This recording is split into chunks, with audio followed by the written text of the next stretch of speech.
This channel does not promote any violent, harmful, or illegal activities. All content provided by this channel is meant for an educational purpose only. বাইপাসে হাড়হিম করা হত্যাকাণ্ড, প্রকাশ্য রাস্তায় তরুণীকে পরপর ছুরির কোপ। বাবার সঙ্গে বিবাহ বহির্ভূত সম্পর্ক সন্দেহে তরুণীর গলার নলি কেটে খুন করা হয়। সম্পর্ক মেনে নিতে না পারায় খুন, জেরায় স্বীকার করল নাবালক অভিযুক্ত। পুলিশ সূত্রের খবর বলছে যে গতকাল রাতে অভিযুক্ত নাবালকের বাবার সঙ্গে ওই তরুণী বাইপাসের ধারের রাস্তায় এসেছিলেন। একটা রেস্তোরাঁ, সেই রেস্তোরাঁর সামনে পৌঁছতেই অভিযুক্ত নাবালক সহ দুই সঙ্গী তরুণীর উপর চড়াও হয়, ছুরি দিয়ে কোপাতে থাকে।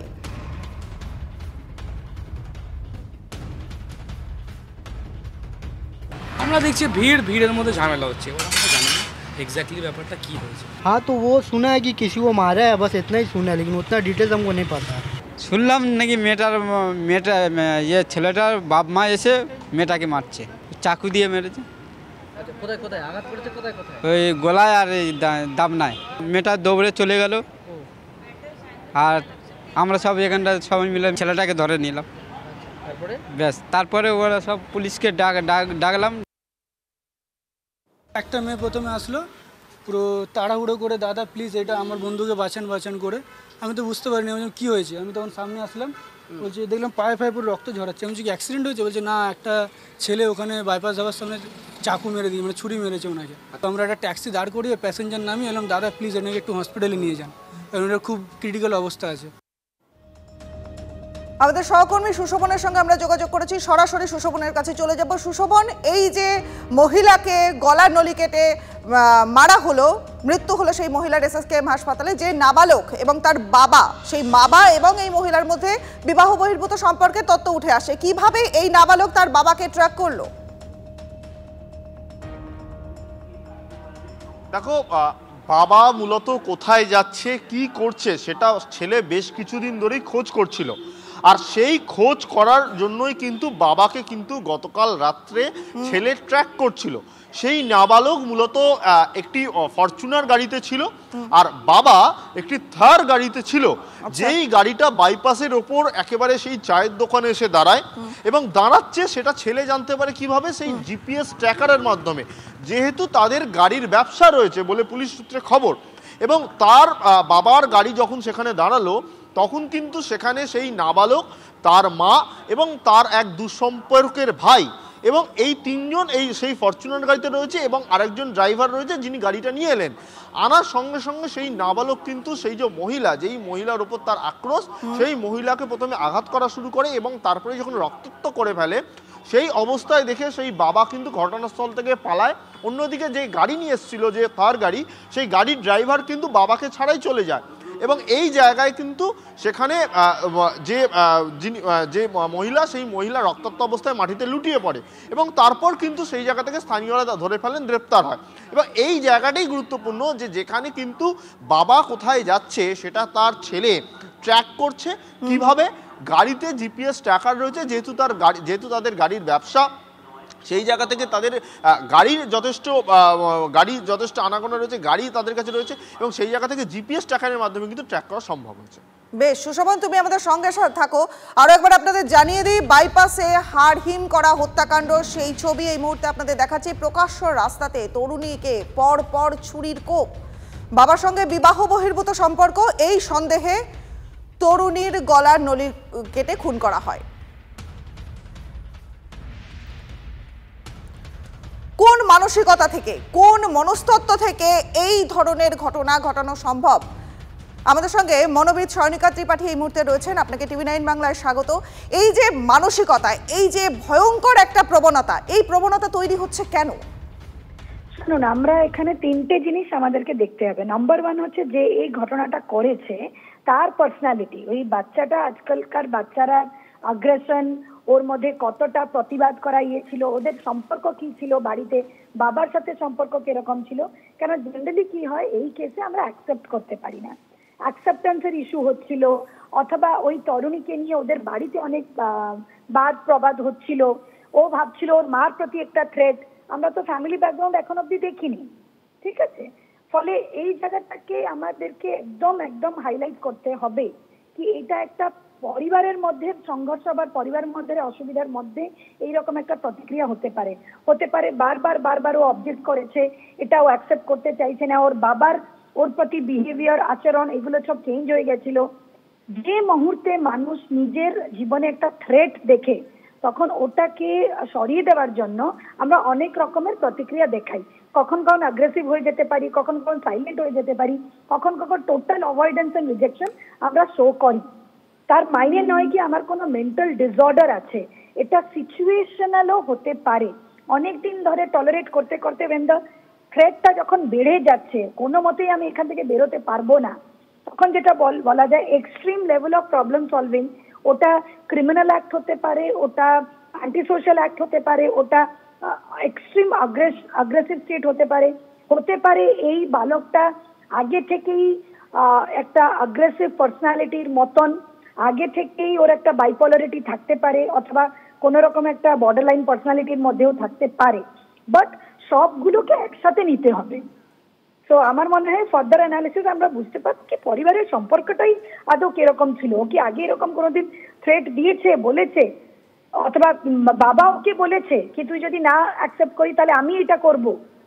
অনেক ধন্যবাদ আপনাকে।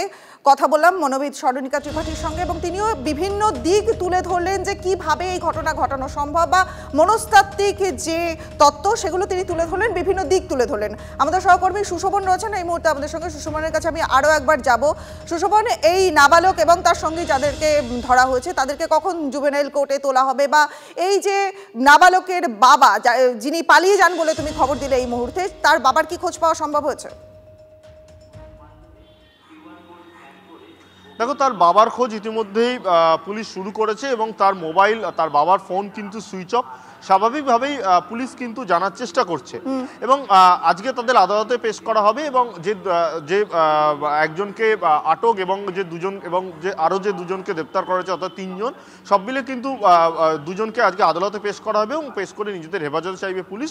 এবং সেইখানে বেশ কিছু যে পরবর্তী যে তদন্ত সেটা এগিয়ে যেতে পারবে। বেশ কিছু প্রশ্ন করা দরকার আছে, তার কারণ কিভাবে এই ঘটনা ঘটলো এবং কেনই ঘটনা ঘটলো এবং এই যে বিবাহ বহির্ভূত সম্পর্ক যেটা বারবার উঠে আসছে এটা কতদিন ধরে হয়েছিল এবং সেখানে কোনো রকম কার আপত্তি ছিল, কেন আপত্তি ছিল, অর্থাৎ তদন্ত সাপেক্ষ বিষয় এখনো পর্যন্ত বেশ কিছু প্রশ্ন রয়েছে যেগুলো পুলিশ কর্তারা জানতে চান।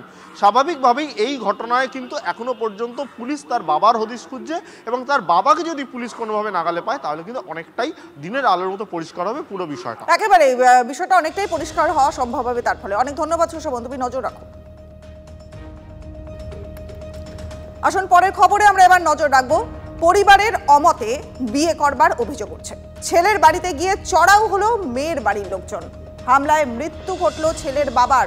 আরও একটা গুরুত্বপূর্ণ খবর, পরিবারের অমতে বিয়ে, এরকম পরিবারের অমতে বিয়ে তো ঘটেই, কিন্তু সেই পরিবারের অমতে বিয়ে করবার অভিযোগ।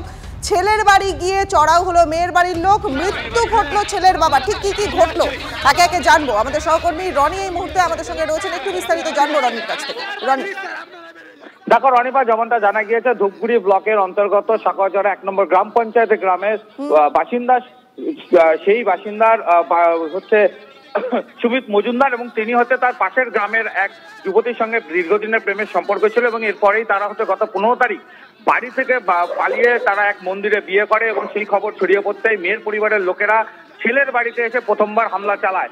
এমনকি ধূপগুড়ি থানায় লিখিত অভিযোগ দায়ের করে অপহরণের। এরপরেই কিন্তু পুলিশ খুঁজতে শুরু করে। এরপরে যেহেতু ছেলে এবং মেয়ে দুজনেই সাবালক, তাই তারা সেখান থেকে এসে জলপাইগুড়ি আদালতে আত্মসমর্পণ করেছিল এবং কোর্ট থেকে তারা গোপন জবানবন্দি দেওয়ার পর যখন তারা ছাড়া পায়, বাড়ি ফিরে আসতেই কিন্তু গতকাল রাতে ফের হামলা চালায় মেয়ের বাড়ির লোকেরা বলে অভিযোগ।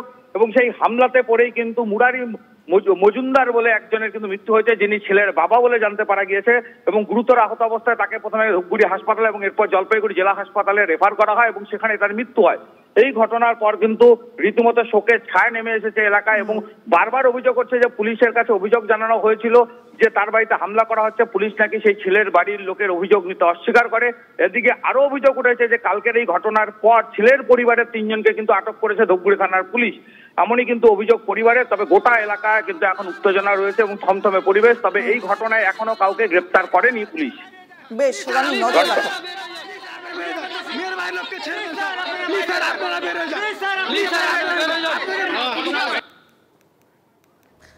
পরিবারের অমতে বিয়ে, ছেলের বাড়িতে গিয়ে চড়াও হলো মেয়ের বাড়ির লোকজন এবং তার ফলে এই হামলায় মৃত্যু ঘটল ছেলের বাবার। ধূপগুড়ির আংরা ভাষা এলাকায় উত্তেজনা ছড়িয়েছে। ছবি দেখছেন আপনারা এই মুহূর্তে। স্থানীয়দের বাধায় আদালত থেকে মেয়েকে তুলে আনতে পারেনি তাদের পরিবারের লোকজন এবং তারপরেই বাইক গাড়ি নিয়ে ছেলের বাড়িতে চড়াও হয়।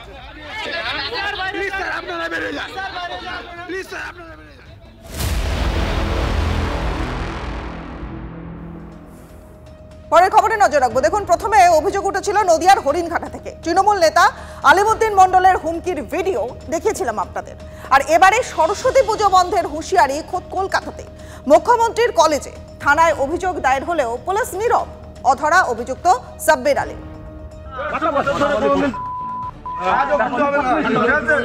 আপনার 24 ঘন্টাও লাগবে না, 24 ঘন্টা।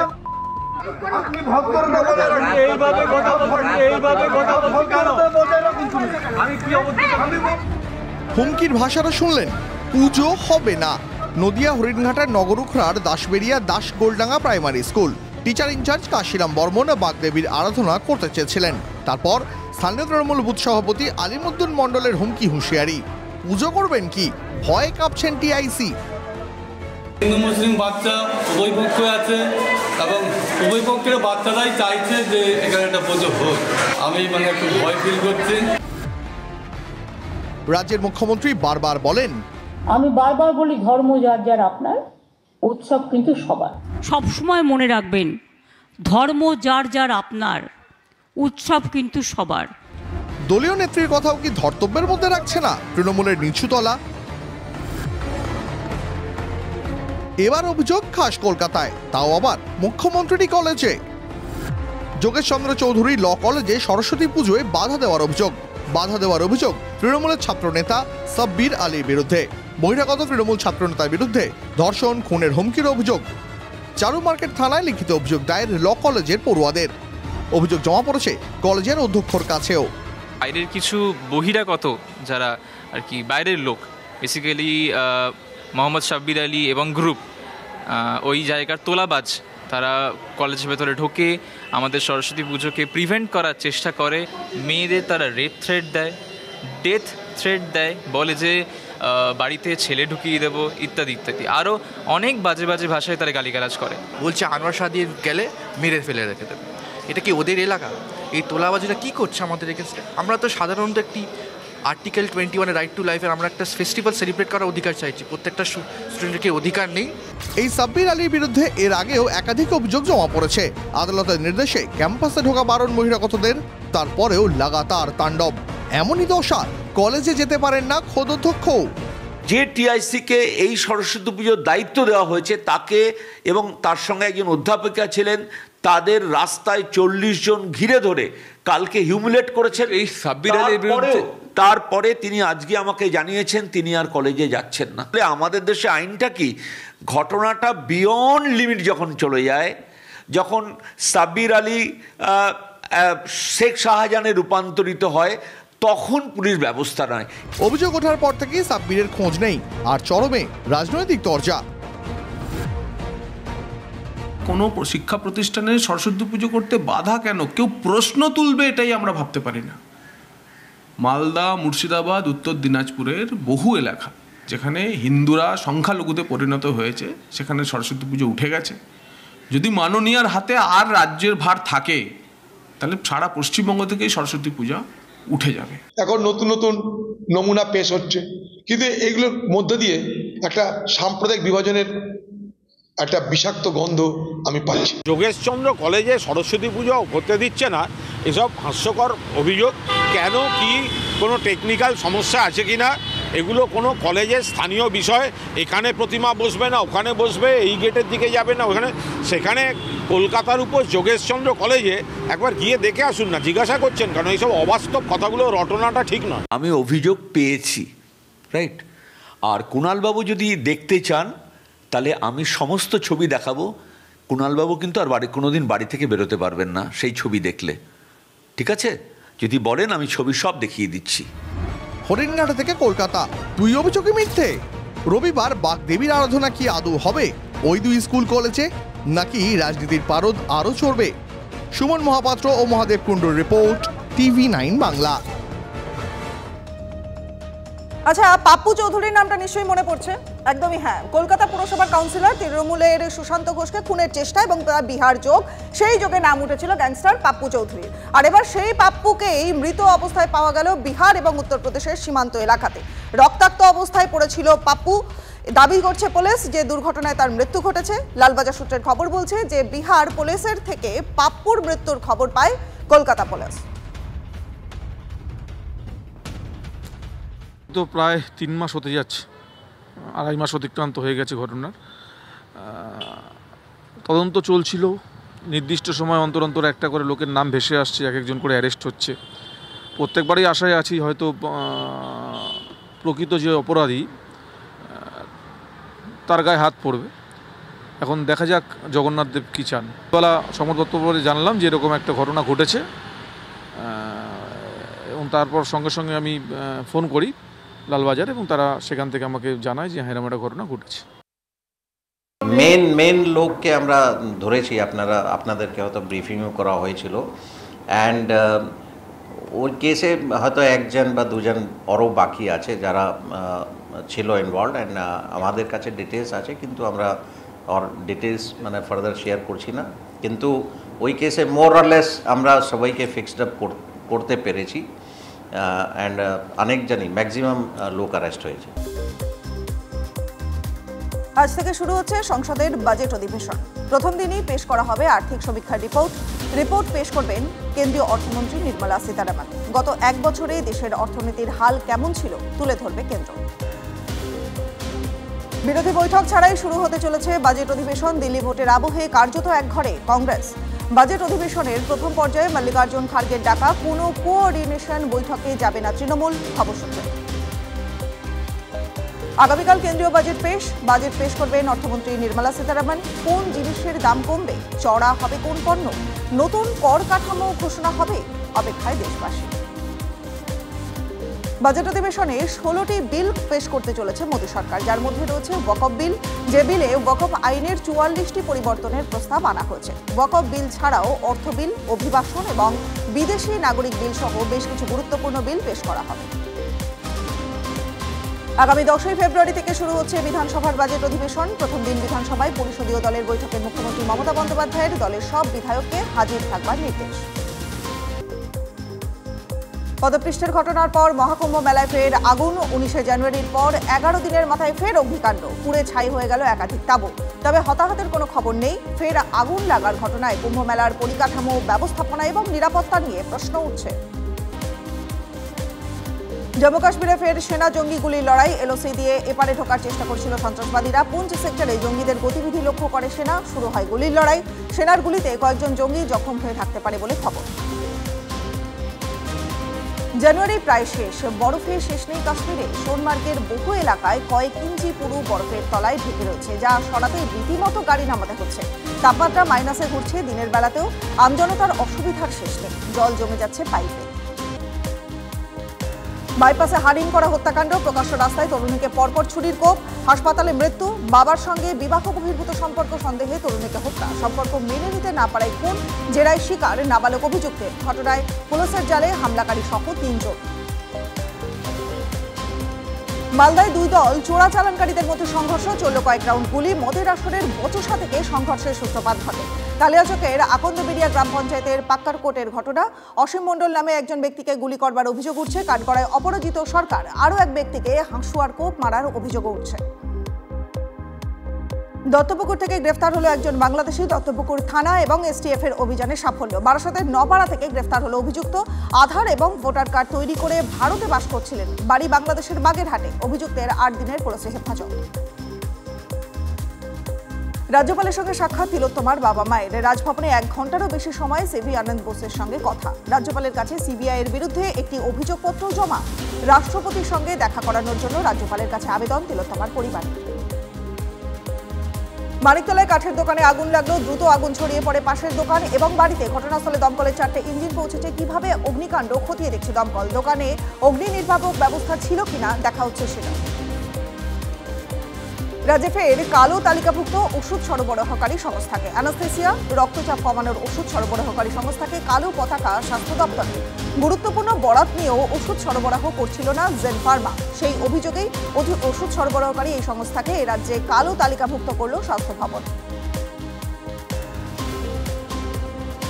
সরস্বতী পুজোর সময় একাধিক ট্রেন বাতিল। 1 থেকে 3রা ফেব্রুয়ারি পর্যন্ত শিয়ালদা দক্ষিণ শাখায় মোট 108টা ট্রেন বাতিল করা হলো। কাকুরগাছি, বালিগঞ্জে ইন্টারলকিংয়ের কাজ। মোট 52 ঘন্টা শিয়ালদা দক্ষিণ শাখায় ট্রেন বাতিল।